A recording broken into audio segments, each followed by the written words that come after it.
Why did Cartier not let Diljit wear the Patiala necklace? If you live under a rock, Diljit Dosanjh, for the first time ever, attended the Met Gala and completely nailed his look. The theme was dandyism, superfine tailoring, and he pulled through wearing a perfectly tailored sherwani, a look very clearly inspired by the Maharajas of Patiala, even down to the infamous Patiala necklace. You know, the necklace that said Maharaja commissioned Cartier to make for him almost 100 years ago? The biggest necklace that Cartier has ever made, the biggest commission that Cartier has ever fulfilled.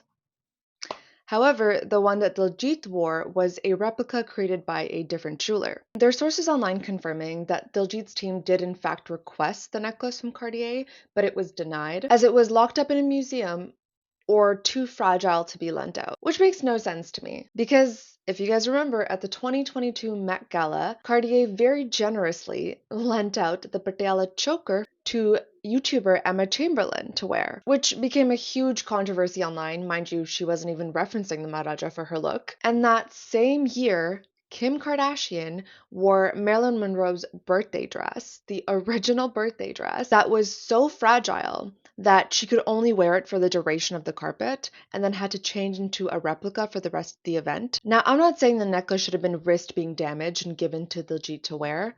However, if Kim Kardashian was asking for it, I think it would have been a different story. And see, that's the issue here. The Patiala necklace and choker is on display at the Victoria and Albert Museum in London currently, and I understand logistically, museum contracts, it might be hard. But the least that Cartier could have done is be the ones creating the replica.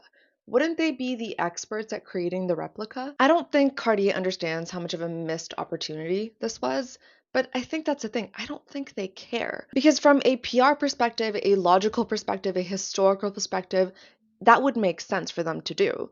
Especially after the backlash they got with Emma Chamberlain. This would have been the perfect way for them to, come back and pay tribute to like the actual origins and history of the necklace. And also, considering all the discourse happening online currently about South Asian fashion not being properly credited, this would have been a great message for them to send out. I think the fact that they didn't sends out a very different message. It's just that they don't care. Look at the way that Diljit and Shah Rukh Khan were treated at the Met Gala. I was watching Vogue's live stream and I didn't even know Diljit was on the carpet. Them choosing to not align with him is just them showing that, we don't see the value in you. We don't see the value in this. Like, I'm trying to think about like the conversations happening in the background where they're just like, you're not really appropriating it, so I don't know if it's gonna work.